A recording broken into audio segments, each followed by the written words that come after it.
and I quote, "As long as a child breathes the poisoned air of nationalism, education and world-mindedness can produce only precarious results. As we have pointed out, it is frequently the family that infects the child with extreme nationalism. The school should therefore use the means described earlier to combat family attitudes."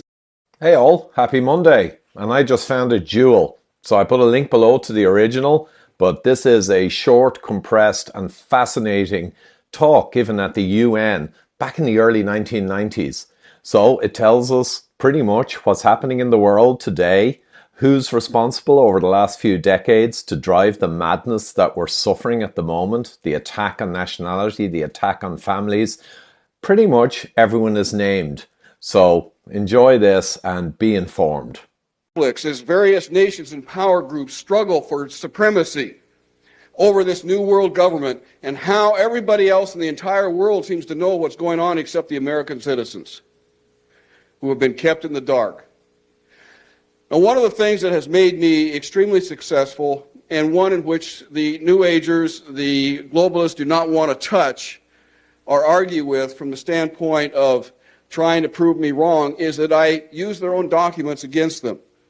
Hence, we will be using a lot of overheads tonight that I take direct quotes out of what different globalists have said, or United Nations documentation, or United States documentation, to show you step by step what has been actually happening, where we are today, and where we're likely to be in the near future.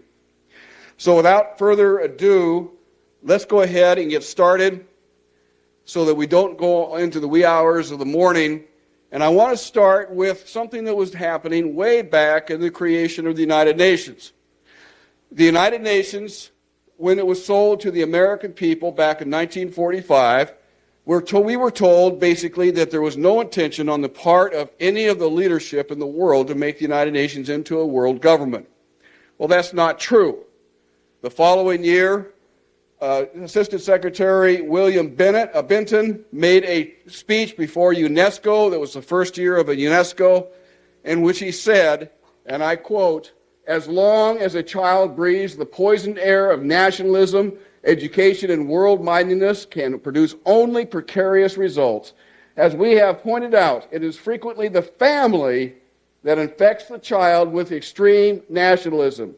The school should therefore use the means described earlier to combat family attitudes that favor jingoism, or as it's defined, nationalism, and we shall see presently recognize in nationalism the major obstacle to development of world-mindedness. We are at the beginning of a long process of breaking down the walls of national sovereignty. UNESCO must be the pioneer." That was 54 years ago, and we're almost there now. Perhaps by the end of the year 2001, we will have a world government. Now, it may not happen that soon, and we'll discuss the ins and outs and the ramifications of what's liable to happen a little bit later on in my discussion. One of the things that we need to recognize as to how this is being done. And the best, most succinct diagram or illustration of this that I could find comes from a man by the name of Professor Carroll Quigley, who was a Harvard economist, who also a historian, and also was at George Washington University. Is that right? That seems wrong for some reason. Georgetown University, thank you. In Washington, D.C., where he taught William Jefferson Clinton. During the 1950s and the 1960s, Professor Carroll Quigley had an inside track within the international community in which he communicated, they accepted him as one of their own, and he studied from a historical standpoint the ins and outs and nuances of what this group of people were attempting to do. And he wrote a book then that was published in 1966 called Tragedy and Hope. Some of you may have a copy of this. It's about that thick. It's over 6,000 pages long. It is literally a in-detail description of every action and what they're planning on doing. That book lasted for 1 week on the shelves before he was forced to remove it. And obviously, because it was a week on the shelves, there were copies made, and it's been reprinted since, so it is available still. And one of the paragraphs, I think, that was taken out of this, I have not read the entire book, obviously, but it is a tremendous reading source if you have the time, have a few spare hours, just to pick it up anywhere and start reading what these globalists are attempting to do. And this one paragraph really describes, I believe, exactly what it is they're trying to do.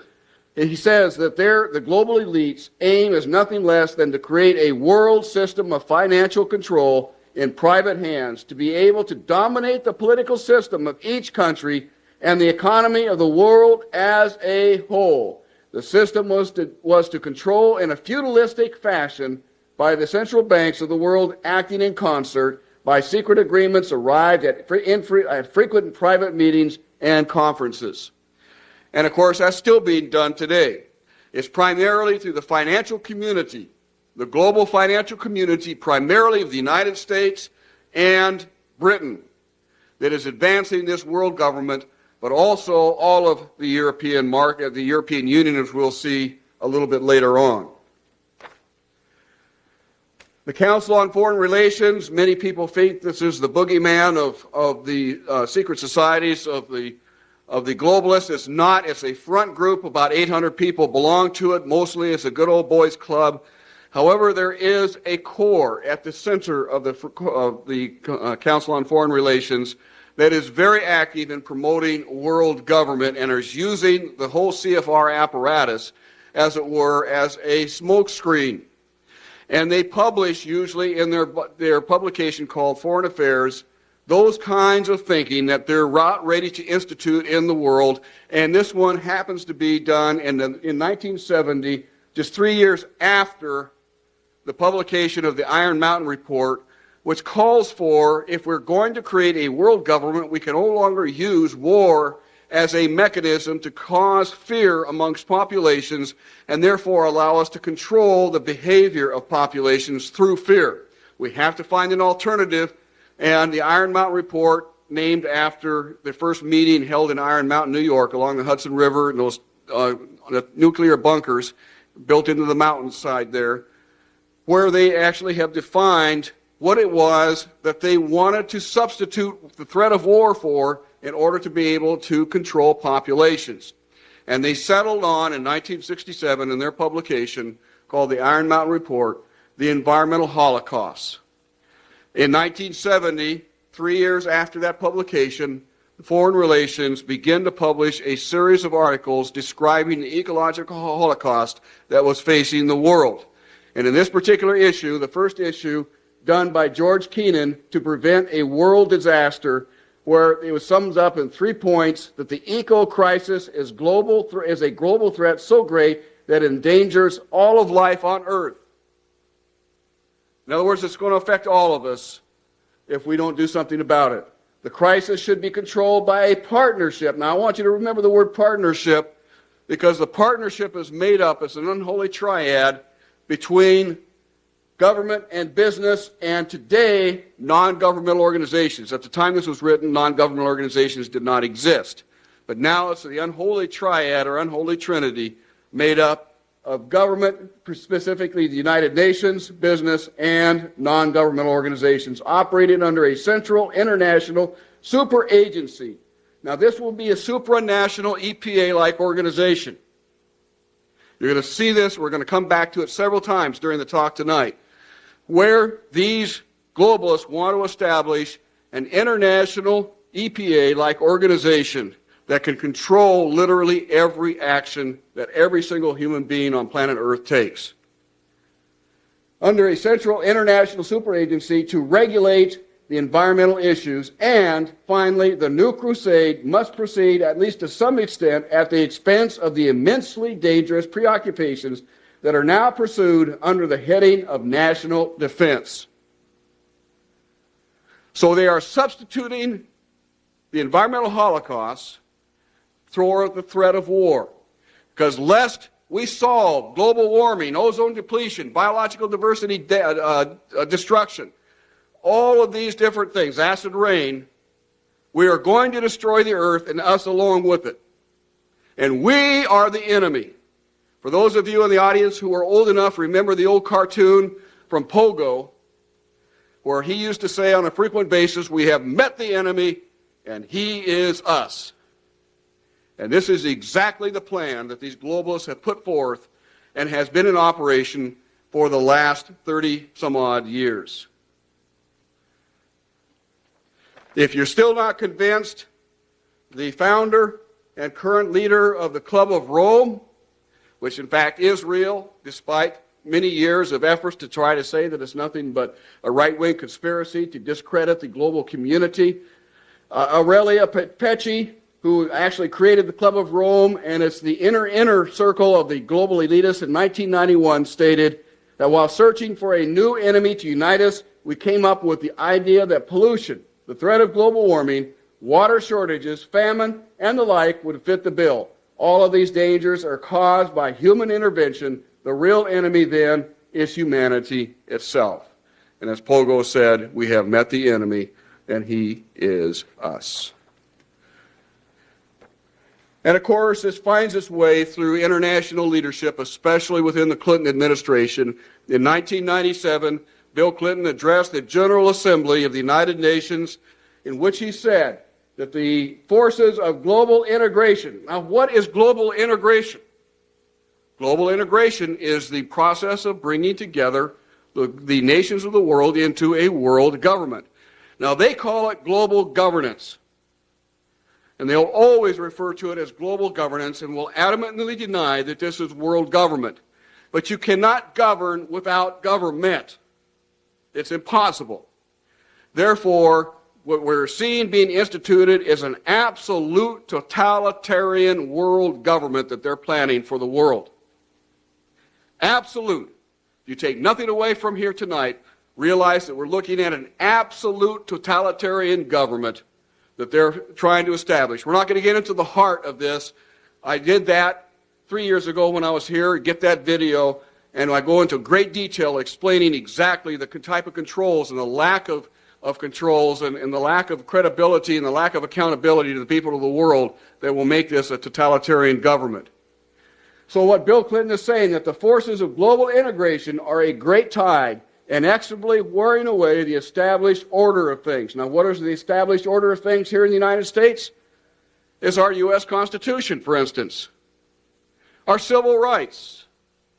The fact that we are a government of the people, by the people, and for the people. That's the established order of things. And of course, they want to reverse this so that the people are merely tools of the state, where we revert to a statist type of government in which the state is all-powerful. Going on, he says that people are susceptible to the misguided protectionism, to the poisoned appeals of extreme nationalism, and the ethnic, racial, and religious hatred. New global environmental challenges require us to find a new strategy of security. This word of security is a very big word in their vocabulary. They use it to justify all kinds of things. Nations have begun to put that strategy into place through a new network of institutions and arrangements. Through this web of institutions and arrangements, nations are now setting the international ground rules for the 21st century, isolating those who challenge them from the outside, unquote. And folks, do you feel isolated? Well, you now know that it's by design. It's not accidental. I think you probably realized that before. But it is happening, and we are being isolated from telling our side of the story to the American people to help them understand and make adequate and righteous decisions when the opportunity presents itself. The question is then, how do they do it? How in the world are they getting this agenda from the international level down to the local level? Well, they've got a plan for that too. Now, on the environmental side, there's probably a number of different plans, but from the environmental side, you have an organization called the IUCN, the International Union for the Conservation of Nature. Been in existence since the United Nations was created. It's not part of the United Nations Charter. It's a scientific advisor to the United Nations.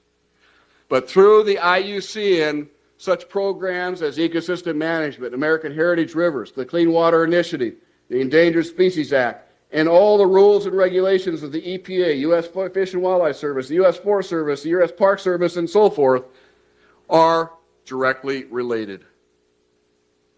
We're going to explain how that happens in a few moments, but before we do, I want to determine, or I want you to understand, what the purpose of the IUCN is, or this International Union for the Conservation of Nature. The purpose is to promote an alternative model for sustainable communities and lifestyles. Yes, you heard it right. The whole concept of sustainable developments come right out of the IUCN.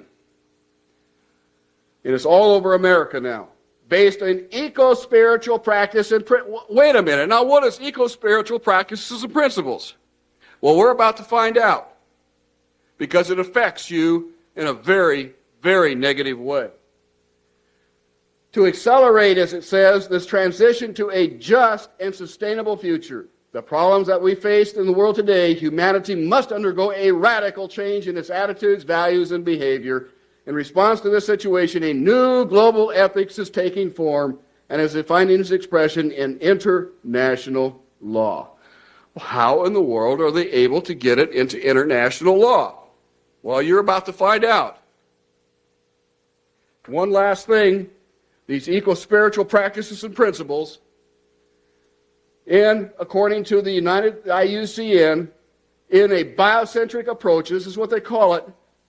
In a religious context, it's called pantheism, the belief that nature is God. But in a biocentric approach, says the IUCN, the rights of nature are defended first and foremost on the grounds of the intrinsic value of animals, plants, rivers, mountains, and ecosystems, rather than simply on the basis of the utilitarian value or benefit to human beings. In other words, nature comes first. Nature's needs comes before man's needs. And we're going to see some very classic examples of that as we go through tonight's discussion. And one of the things that we told the Senate in August of 1994 was that this treaty had not been written, but was going to be dependent upon a base document written by the United Nations called the Global Biodiversity Assessment.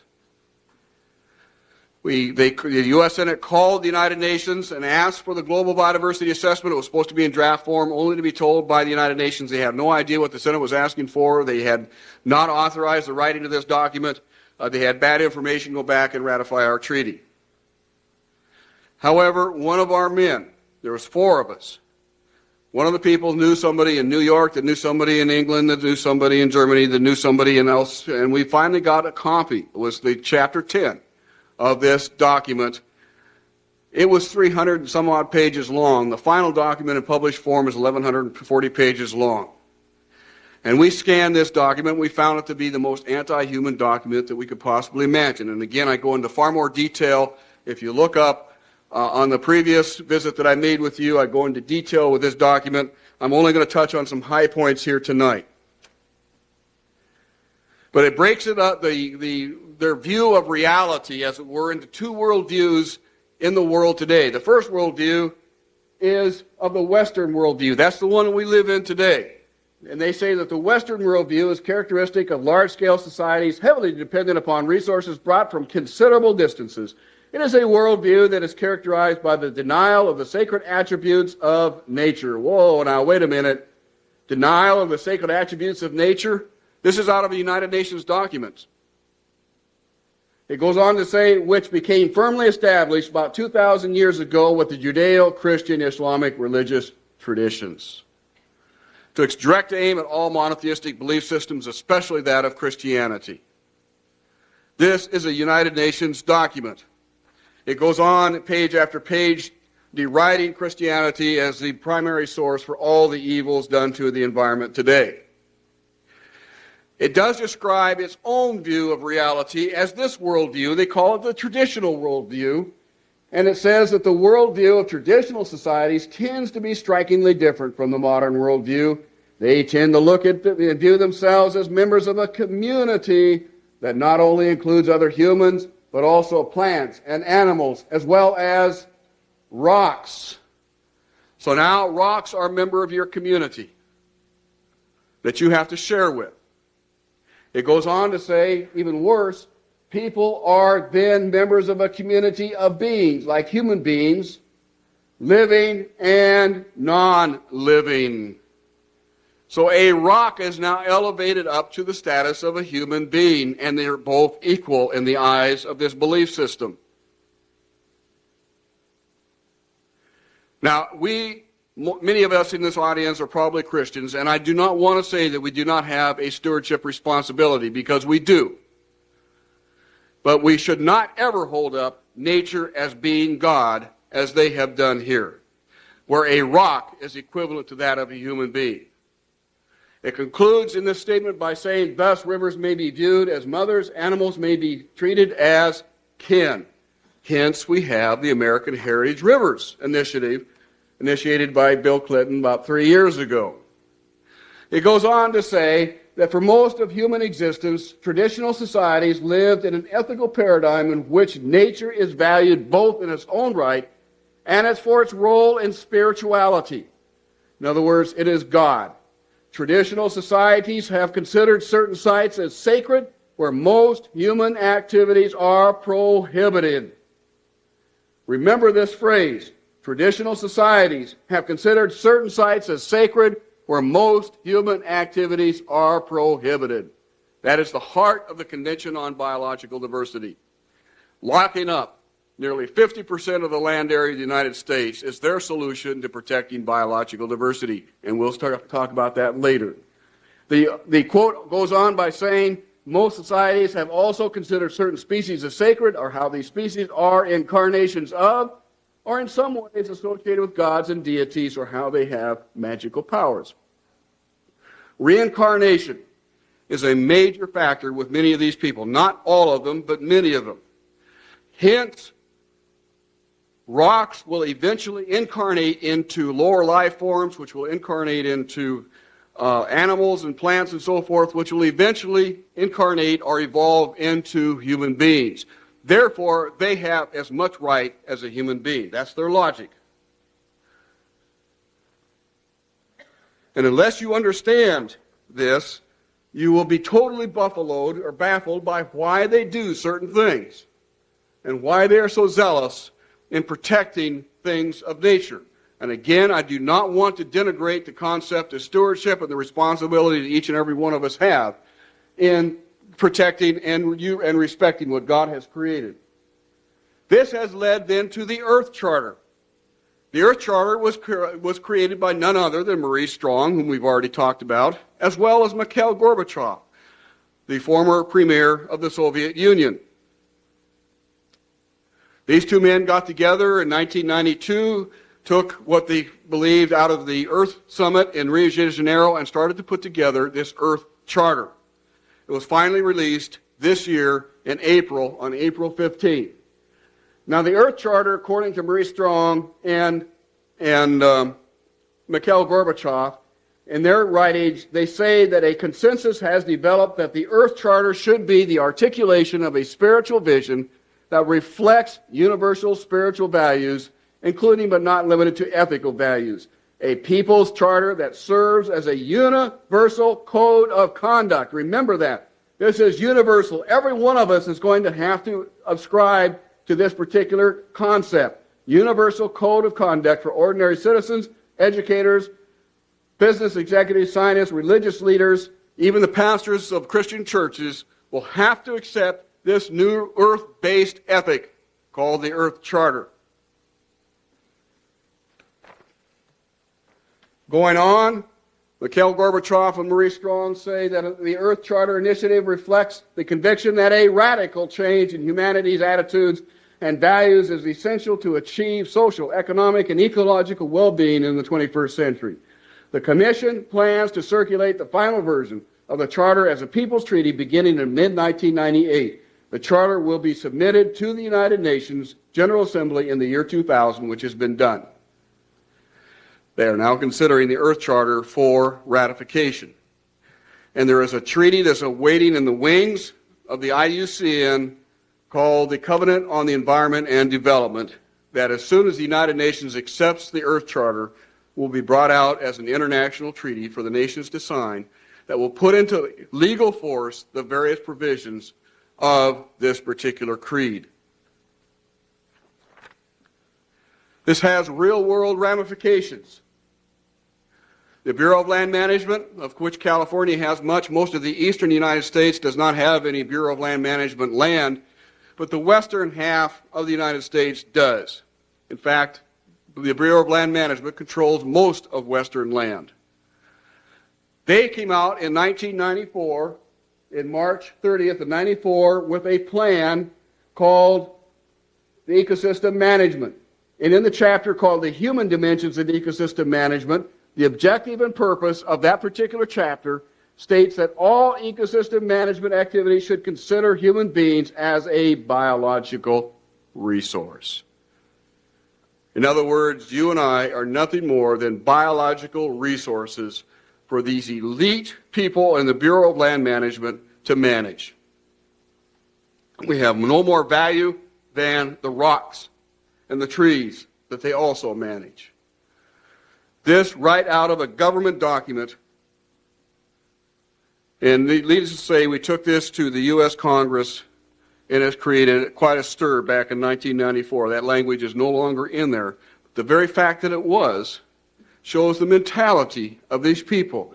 And that mentality was brought out very clearly this past year, the great fire season of the year 2000, in which we literally saw nearly 7 million acres burn up, primarily in southern Idaho and Montana, but really all over the western United States.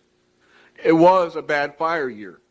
We were going to have a lot of fires, a lot of major fires. The problem was that because of this belief system that permeates the U.S. Forest Service and the Bureau of Land Management now, many of these fires, the actual fire officials argued for as many as 3 days before they lifted the first shovel against those fires, whether or not they should send bulldozers in to build fire lines, because they may rip out a plant or two of an endangered species. 3 days they waited. And of course, if any of you have had fire management experience, and I have, while I was working, I have my degree in forestry, and while I was working in my younger years, I fought many project fires, and I'm very familiar with how to fight fires, especially in that part of the country, because I had my education in the western part of the United States. This is not the way you fight a fire. You put crews in there immediately, and you start building fire lines to contain that fire when it's still just a few hundred acres. If you can control that fire in the first 5 or 6 hours, chances are you can keep it to several hundred acres. By arguing for 3 days whether or not they should build fire lines, whether or not they should use retardants, airplane-dropped retardants, because some of those retardants may drift into streams and cause pollution in the streams, which could damage the aquatic life and some of the trout, the endangered trout, the bull trout. Meanwhile, while they're arguing about it, the fire advanced from several hundred acres to several thousand acres to 100,000 acres to 500,000 acres. The streams were boiled dry, the trout were killed, while they were back in the camp arguing whether or not they should be using these fire suppression techniques. This is the real world lunacy of this belief system. And I'm adamant about that word lunacy because you can describe it in no other way. It is lunacy. And they want to run the world this way.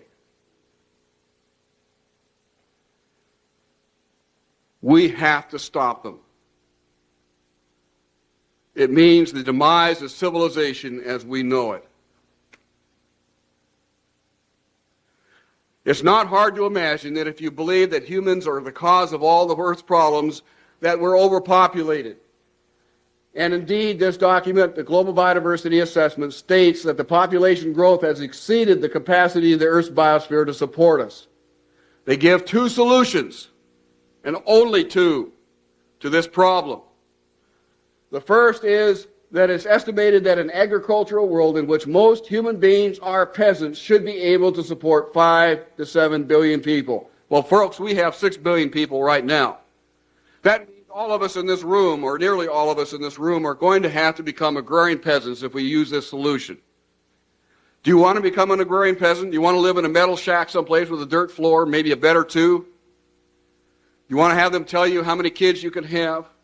Because this is exactly what they have in mind. This is their solution. This isn't mine. I didn't use the word peasants. They used the word peasants. Now, not too many of us are too wild about that particular option, are we? They give you a different option. In contrast, they go on to say a reasonable estimate for an industrialized world society at the present North American material standard of living would be 1 billion people. So if we wanted to maintain our current standard of living, we would have to reduce the Earth's human population by somewhere around 70% in the next 30 to 50 years, according to this document. Those are the only two solutions that they provided to what they consider the human overpopulation.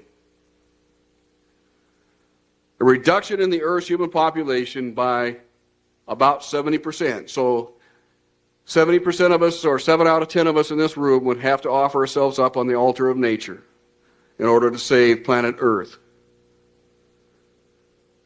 It's lunacy. It's absolute lunacy. It's what's led Jacques Cousteau, the famous oceanographer, you've seen many of his programs on television, to tell UNESCO in 1993, about 3 years before he died, that the only hope of saving planet Earth is to eliminate 350,000 human beings a day. 350,000 human beings a day. He said, I don't like it, but that's the only solution. Why? It's the only solution to him because this is what he believes.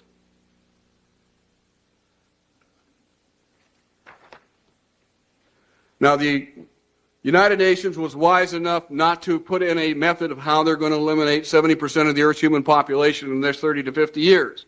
That would have probably caused too many eyebrows to rise. But in a different part of the document, they gave a pretty good hint as to how they planned to do it. They go on in the agricultural section. He says that fertilizers have played an essential part in producing the world's harvest is undisputed. In other words, they're saying that the Green Revolution from the 1970s, 60s, and 70s that actually doubled, quadrupled, and so forth food production that fed the world with an increasing population. Yes, we had starvation, but it wasn't because there wasn't enough food. It was because of poor distribution or more likely corrupt governments. They recognized that the Green Revolution solved the problem. But they go on to say, it is estimated that if the use of fertilizers ceased, the world's harvest would be cut almost in half. It goes on to say, however, the negative side of the equation is that nitrates from fertilizers seep into the groundwater aquifers and so forth, and therefore we must reduce or eliminate the use of fertilizers. Now, I realize there is a lot of good evidence to suggest that we just can't pour fertilizers on and expect to have the nutrition that we should have. I'm not going to get into that discussion tonight. The fact that I want to get into is the fact that they're willing to take a course of action that would reduce the world's food production by 1/2, in this case, probably more because they would also reduce the use of pesticides, knowing full well what would happen if they did that we would lose 50 to 60 to 70% of the Earth's human population in the next 30 to 50 years. It's astonishing. It literally is astonishing what this belief system will do to the mind of an otherwise normal thinking human being, willing to kill and subvert their fellow man for the good of their god, planet Earth, or the Greek goddess Gaia. They also discuss property rights in this particular document. They say that property rights are not absolute. They're not unchanging. They're not inalienable like our Constitution and the Declaration of Independence states.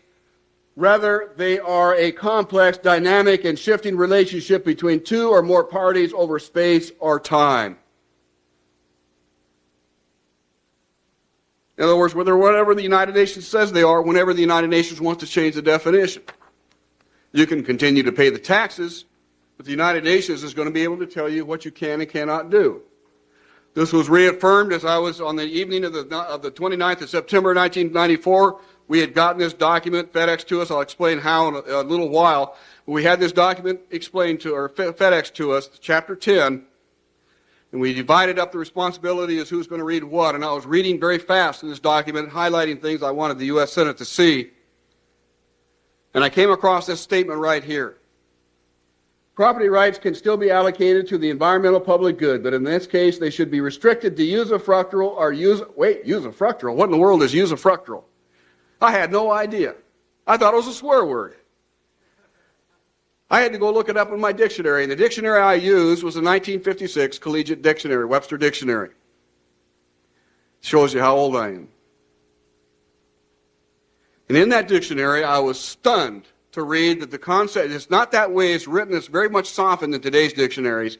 You can still see it there, but it's not as clear-cut as the dictionary I used, and that basically said that the concept, the usufruct concept, was first developed by the Romans in the Roman Empire, and it means the Caesar owns everything.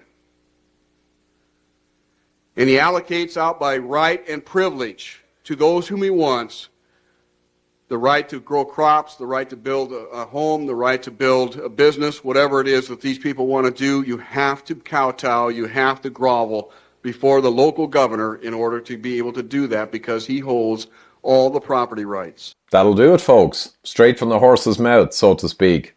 But how do you protect yourself from all this? Well, awareness is crucial. Talking, discussing with other people is pivotal. And in terms of protecting yourself financially, which is extremely important in the coming few years, this morning actually I'm making a move on investing some pension fund into miners, because I believe that they're going to see a major move in the coming years. But of course, I'm also moving a portion more into physical gold, actual gold and silver, because that is the hedge against what's coming. So there's a link below to Pure Gold I often share. You'll get some personal treatment there from the guys. They know their stuff. And I'll also put a link to Chris Vermeulen, one of the best analysts out there, technical analysts on financial and the world markets and pensions, etc., investment. And that link to a short snippet gives you a good overview of what's likely happening in the coming months. So look after yourself, look after your family in these troubled times, and certainly look after the safety of your family's finances, I would suggest. Thank you.